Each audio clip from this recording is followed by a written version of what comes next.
Welcome everybody to the latest episode of Money, Life and Gags with Harry and Mark. How are you, Harry? Mark, I'm doing very well. How are you?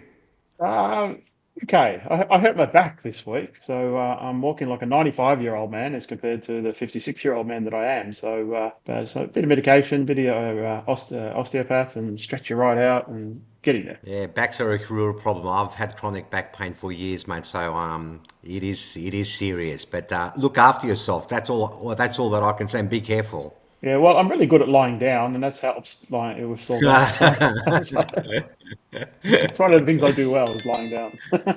So we've got an interesting topic to talk about today. It's the failure and the attitude towards failure in business. Yeah, it's interesting, isn't it? Because I usually see failure as over time because I've had failures myself as well. But when I reflect on it, because I kept moving, I can't say that it didn't affect me because it's very emotional. But when I look back and I reflect on my failures, it's the only thing that allows you actually to grow. You live and learn. And that doesn't mean that you're not going to fail again, but it just means that you'll probably know how to handle it a little bit better. I couldn't agree more. Yeah, the thing I find amazing is that at a cultural level in business world, the vastness of different or the difference between America and over that side of the world and our mentality here in Australia. Like you deal with like CEOs in businesses fail all the time. It's just a fact of life. And failure doesn't mean they did anything wrong. Sometimes it's circumstantial. Sometimes you got the wrong product in the wrong market at the wrong time, or a competitor product comes out and it just blows you out of the water. And just kills you. Yeah, yeah, Yeah, yeah. yeah. There's all circumstances why someone's business didn't go so good.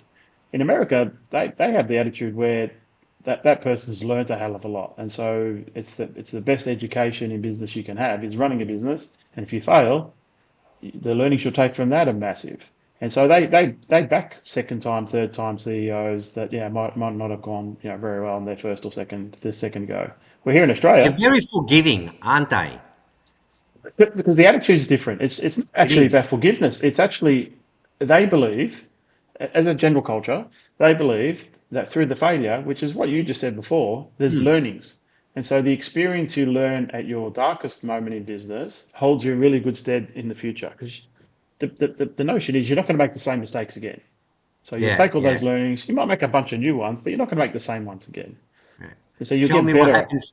Tell me what happens down under because you've been mate. CEO for many years and you're gone. Yeah. Yeah, you're gone. Yeah, here in Yeah. Australia, it's very hard if you that a company's didn't go so good from an IPO, didn't this, didn't that. It's very hard to get bank support here. It's very hard to get investor support for a second or third gig. The only time I do see where it can happen again at failure is if someone's actually built a company up and it's gone relatively well and made a lot of people money and so forth, then the next one, if that doesn't go so good, that is forgiving. You still get other opportunities. But if you're first time CEO and you haven't made money and it's out and it's gone for an IPO or you've raised money in a private world and you blew it all up for whatever reason, outside of anything, illegal, yeah, here in Australia, you just don't get that opportunity. And the second one, and I think that's sad. Is that just an Aussie thing, Mark? I don't know if Europe's like that. I'm not sure. I don't do much in Europe, so it's definitely an Australian, New Zealand thing. This part of the world thing, because we're quite ruthless on people who don't succeed or don't make us money and so forth. But whether it's widespread, it's certainly not in North America. Over there, as I said, that's a different attitude. What happens in Europe and Asia, I'm not really sure. I don't know. I don't know.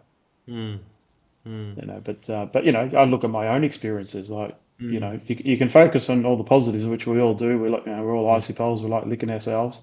mm. But the best learnings I ever had is that when I got things wrong, and so from I started like at 32, I'm now 56. So that journey, the learnings are huge, and so I'm more powerful now than I was back then. I was probably braver then and more ambitious, and now I'm more like the wily old fox. But Mm. but so much knowledge, and so for me, that's the benefit. Look, I must admit, my first couple of failures, I took it to heart because, look, it is emotional. because one thing is the money, and the second thing is what people actually think of you. And what I found You worry weird, about that? um, initially I initially I did because it affected my well-being. I mean, the first couple of failures I didn't handle them well, Yeah. but one of the benefits that I had, and maybe because I didn't have an option, I kept moving. And looking backwards, as I initially said, when something goes terribly wrong, and sometimes it's out of your control too, um, I have found that I was worrying too much about an event that had occurred in the past, and it kept destroying my psyche. Now, if I was to experience a failure, my attitude is, well, what's next? It's happened, and you can only learn from failures, but I do really believe that you gain strength. I really do believe in that. So if we go back to when you had your failures and you Yep, were really hard on yourself and down on yep, yourself or whatever you were yep. experiencing, how did you get yourself out? Because you were successful later on, right? So how did you Yeah. actually get yourself out of that mindset? Um, in terms of the mindset, Because you can I, sit there and wallow in self-pity, right? And then you're yeah, no good to anybody, yourself, yeah, family, yeah, yeah. No, whatever. you can't. Look, I just kept rocking up.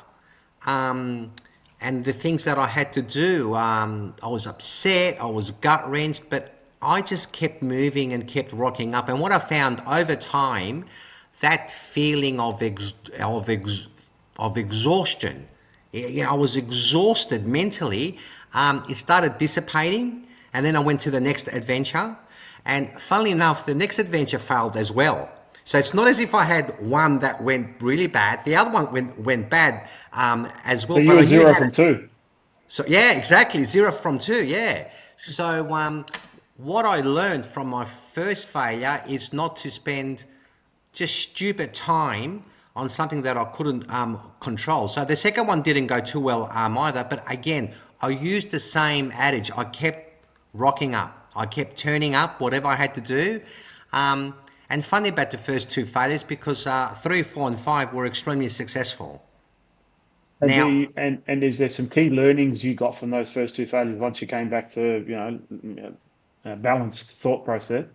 Did subconsciously you just took learnings and applied, or did you consciously identify, okay, I'm never doing that again, or okay, I've got to make sure of that, or I've got to check for this, or I think for me it was a maturity.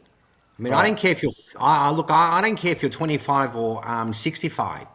Um, if you go through it and you don't have the maturity levels to deal with it, then you're going to get stuck. Because, like you said, some people that fail in whatever, it could be their career at work, it could be their business, it could be anything.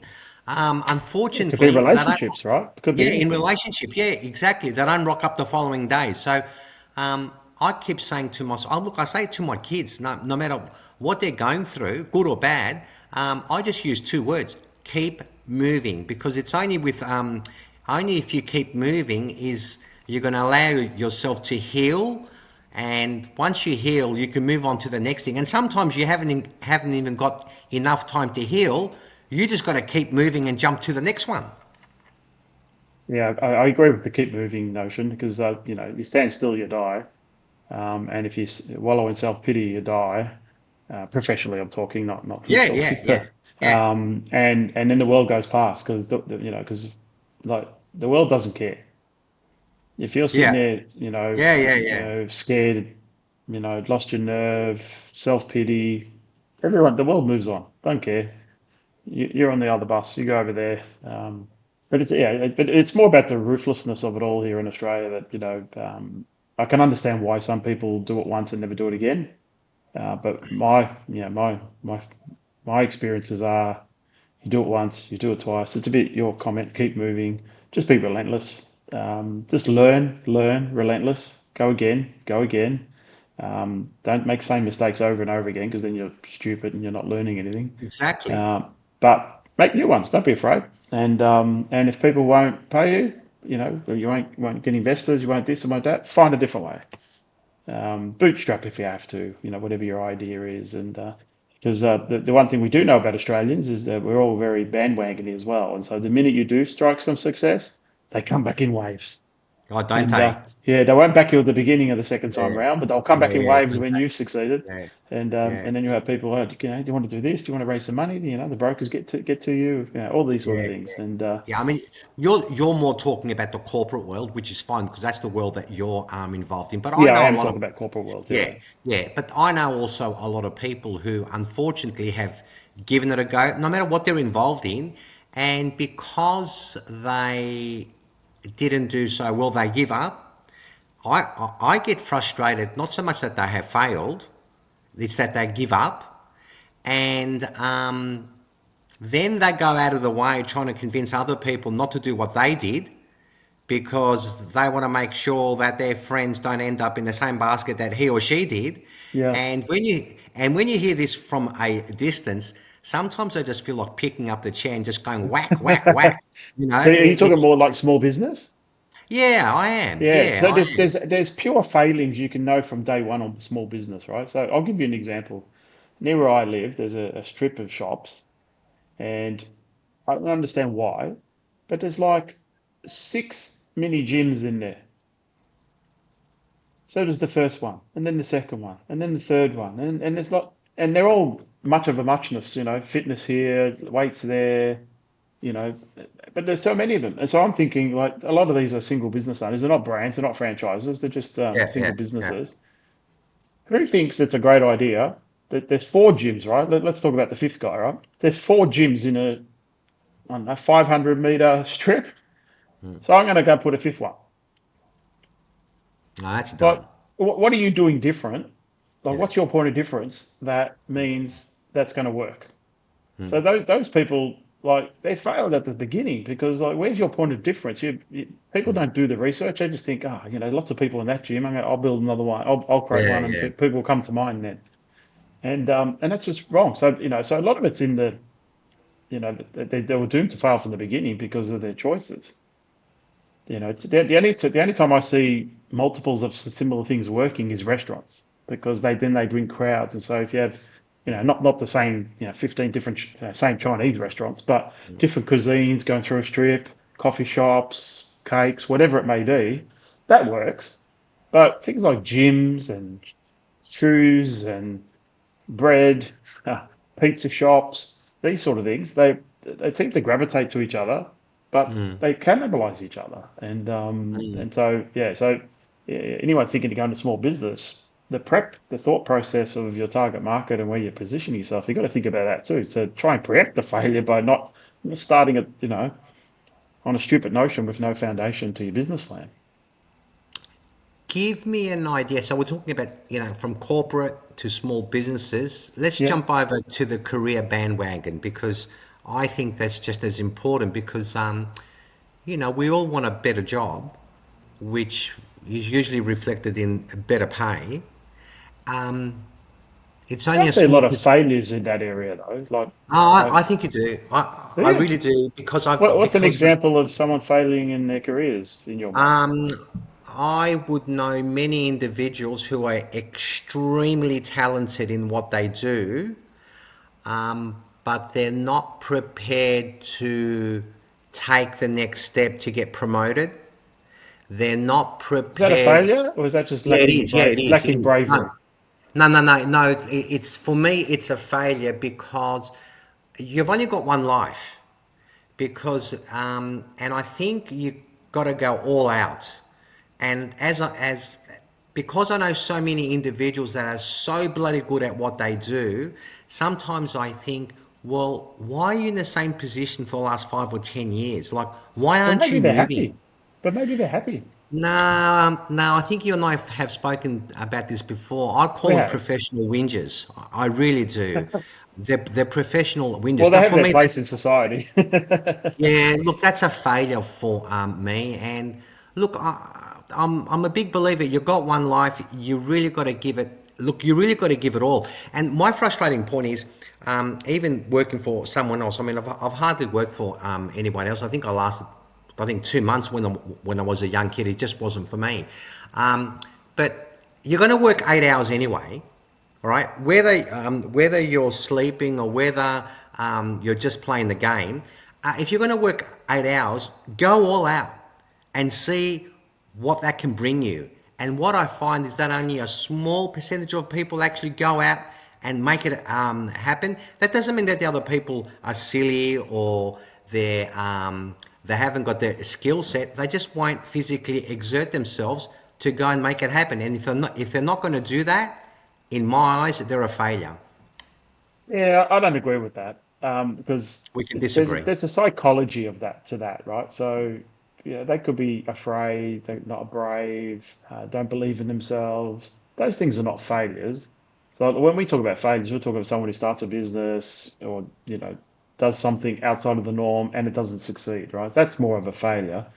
Not having a go, that's a psychological thing. But what is success, Mark? I mean, either that, what is success? It's whatever is definition of success for that person. So, like your comment, we don't know if that person, like the people you may be thinking about, maybe but in general sense, some people are just content being in the one job, doing what they do. They're very safe. They have no stress whatsoever. They go home and they literally just dial off, and they have a peaceful evening, enjoy, go out with their friends, very peaceful life. Some people just like that. Not everyone's a hustler. Not That everyone sounds wants like a to. good story, Mark. A good story. It's Yeah, true. I mean, that's for me. These are all stories. They're not stories. They're true. Yeah, no, I don't believe that. Because if everybody was the same, then you wouldn't get anything done. You need your people who don't want to go gangbusters and be CEOs and be this and be the very best they can. You need people who are just happy with their plot. Because the hierarchy of workforce and how it works, you need that demographic. Because otherwise, if everybody wants to be a CEO and everybody's this and everybody's that, how do you get anything done? What do you think the difference is by someone just, I don't know, just plugging away as opposed to someone being gung ho? I mean, in my world, do you know what it is? It's an extra 5% more. Probably that the guy or lady with the less 5%, they might be as happy as Larry. I just wonder if they actually know it's only 5% more because I don't want to give the perception that you have to go out and work, you know, 300 hours per week. From what I've seen, the ones that succeed, even in business, even in your world or my world, it doesn't matter what you're doing, it's only 5% more. That's all it is. It's not as if you have to make this massive effort and you have to work, you know, day and night. It's usually 5% more. It's the people that start work at 9 o'clock and have to finish at 5 because that's what they're taught or that's what they believe. They won't Yeah, they clock in, won't do clock 10. off. Yeah, clock on and clock off. Now I'll give you a great example. I was near where I live. There's heaps of coffee shops, right? And this has come into my mind now. And someone was making coffees, and the shop wasn't very busy. And the waiter on the outside was picking up, plates and cappuccino cups and all that sort of stuff. And I think he was being a little bit lazy. So the guy from the cappuccino machine that was making the coffees comes around and starts helping. And you could see him working like a rocket. Someone says to him, and I was there listening to it, you don't have to do that. Or your duty is to stay behind the coffee machine. Now, he had no orders, but he did it anyway. I was just reflecting, young kids, we're talking 20s, right? I was just reflecting, and I said to myself, geez, two people, look at the difference in attitude. One's go, go, go, go. The other one's like, let's wait till tomorrow morning. Yeah, I can assure you, in 5 or 10 years' time, the guy behind the coffee machine that's doing it as a part-time job, getting through uni, whatever he's doing, he's going to do well in life because he decided to do just a little bit more. Does that make sense? It does. It does. I don't disagree with the attitude, and they're going to be successful in life. I'm referring more just to happiness and contentment. And so, there's no reason why both of them won't be content and happy. One will achieve more in life and the other won't. But don't, for me, like the topic was about failure. I don't see those things as failure. I see them more as a mindset, a psychology, which we've spoken about previously. Now, if is he failing on himself because he doesn't do the extra 5% to get more out of life? You can maybe say that, but for me, there's just he's just missing out. He's not failed because he hasn't had a crack. And so if you don't have a crack, how could you? What have you failed at? You just haven't had a Yeah. crack. I also believe, Mark, that I haven't met an individual that's just been successful all the time. There have been failures on the way, I can assure Of you. course, yeah. The good luck to the person who's never failed. Like Jesus, Well, that's not true. that That's not they true. must have just kissed a birth or something. Yeah, no, that's not true. You can't. But interesting topic, eh? No, interesting topic, and at the end of the day, as again, it's how you handle the failure, so you can move on to your next adventure. Yeah. Well, the one piece of advice I'd leave this pod with is, forget about what the stigmatism Australia puts on people who fail in business or whatever, small business, corporate, whatever. Move it to the side, be relentless, and go again, and 100%, make it Mark. happen. Whatever way you can make it happen, make it happen. 100%. All right, mate. All right, have a good one, mate. Cheers. Talk soon. How long did that go for? 21 minutes. Oh, shit.